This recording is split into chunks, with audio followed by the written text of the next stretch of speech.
देखो अवतल दर्पण में उसकी फोकस दूरी, इसको किससे सूचित करते हैं? स्मॉल एफ से, ठीक।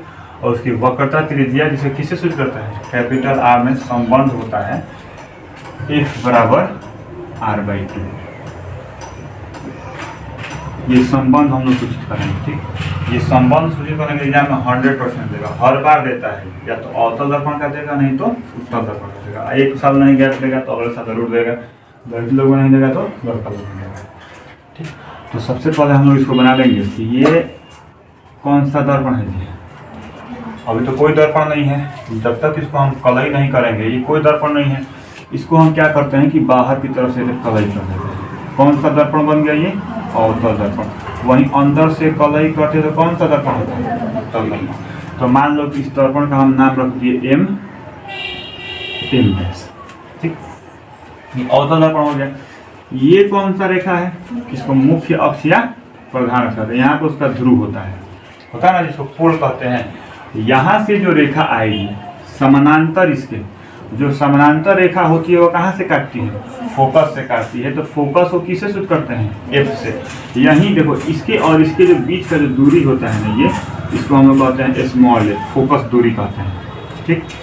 उसके बाद यहाँ पर हो जाएगा सी ए बी किरण गई, ठीक। किरण यहाँ से प्रकाश की किरण ए बी गई, दर्पण से टकरा के परावर्तित होकर कहाँ से काटी? फोकस से काटी।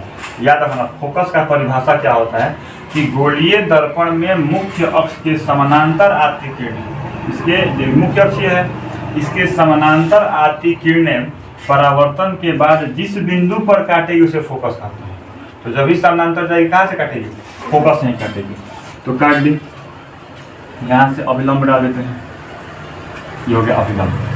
तो यहाँ पर जो कोण बनेगा इसको क्या कहेंगे? आई, आपतन कोण। ये कौन सा कोण हुआ? अब ध्यान से लिखिए, यहाँ पे कैसे हम लोग भाषा उसका लिखेंगे। M डैश एक अवतल दर्पण है, दर्पण जिसमें किरण ए बी, प्रकाश की किरण ए बी है, दर्पण से परावर्तित होकर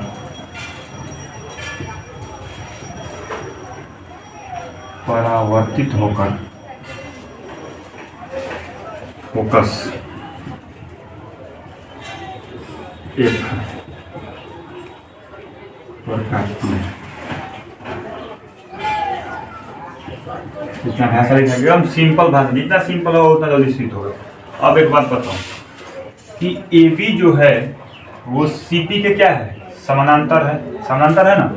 और जब ये ए बी जो है सी पी के समानांतर है, और समानांतर रेखा को जब कोई तिर्यक रेखा काटती है ना जी, तो एकांतर कोण का मान क्या होता है? बराबर होता है। यानी कि ये कोण जितना का होगा उतना ही का ये भी कोण होगा। इसे कौन सा कोण कहते हैं? एकांतर कोण।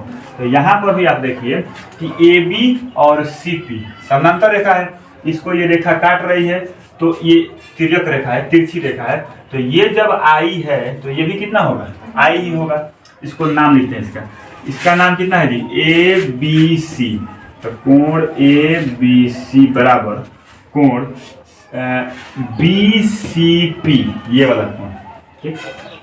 कोण बी सी पी बराबर आई, ठीक। ये दोनों कोण, ये तो पहले से आई है नहीं जी, लेकिन एकांतर कोण के नाते बराबर हो जाएगा इससे। तो यहाँ पर भी क्या लिख देंगे जी हम लोग? आई। यहाँ पर भी कौन से कोण से जी? एकांतर कोण से, ठीक। ये 9th क्लास का एकांतर कोण। अब देखिए परावर्तन का दूसरा नियम क्या होता है? आपतन कोण परावर्तन कोण के बराबर होता है। यानी कि जो आई कोण है वो किसके बराबर होगा जी? आर के बराबर होगा।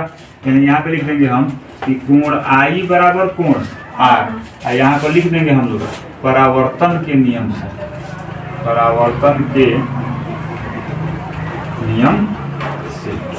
के नियम से। अब बताइए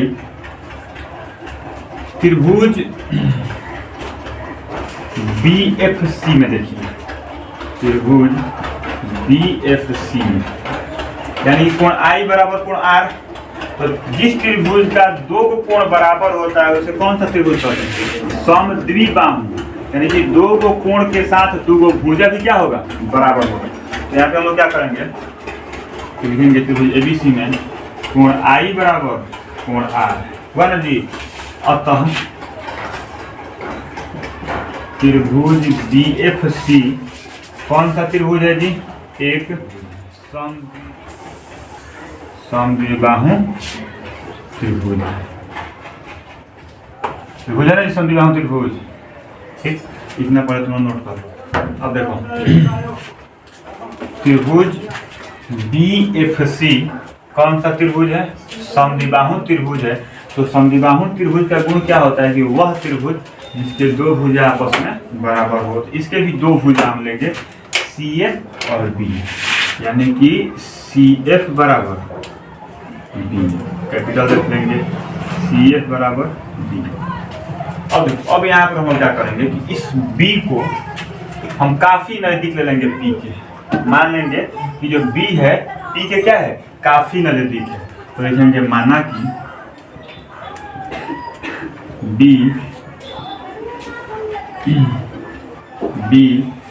P के काफी नजदीक है। क्या है जी? काफी नजदीक है। तो हम क्या करेंगे, देखो अब मान के चलो कि B और P के काफी नजदीक है, तो जहाँ B लिए हैं वहाँ P ले सकते हैं। एकदम मान लो कि सटले है दोनों एक में, तो जहाँ B लिए हैं वहाँ क्या ले लेंगे? P ले लेंगे। इसमें हम लोग क्या लिख देते हैं कि CF बराबर PF। B के जगह किसको पुट कर दिए? P को पुट कर दिए, क्योंकि दोनों मान लो कि एक ही बिंदु है, काफी नजदीक है। तो हम क्या लिख दिए? CF बराबर PF। और एक बात ध्यान दो, CF जो है PF का क्या है जी? बराबर है, बराबर है ना। अब नया समीकरण को हम लेंगे यहाँ से। अब अगर हमको PC का लंबाई लिखना होगा, PC दिख रहा है तुम लोग को ना, P और C। अगर यहाँ से हम लोग को PC का लंबाई लेना होगा, हम चाहेंगे तो इन दोनों को जोड़कर ले सकते हैं जी। CF प्लस PF, PC बराबर क्या हो जाएगा? CF plus PF। तो ये हो गया CF प्लस PF। ठीक है, देखो ये PC इतना लंबा है जो मान के चलिए कि यहाँ पर हमें बोलते हैं ABC। अगर मान के चलिए हम लोग को AC का लंबाई लेना है तो हम क्या करेंगे जी? AB और BC को जोड़ लेंगे ना। वैसे ही हम लोग को PC का लंबाई चाहिए तो हम लोग किसको जोड़ेंगे? CF को और PF को जोड़ेंगे ना। एक बात बताइए, PC बराबर CF किसके बराबर है? PF के बराबर है। तो हम CF की जगह भी PF ले लेते हैं। तो यहाँ पर क्या कर दीजिए? PF ले लीजिए। और ये पहले से ही क्या है? PF है ना। तो PC बराबर PF 2PF हुआ ना। अब एक बात ध्यान से बताओ कि ये ध्रुव और वक्रता केंद्र का जो बीच का दूरी होता है उसे हम लोग क्या कहते हैं जी? वक्रता त्रिज्या कहते हैं ना।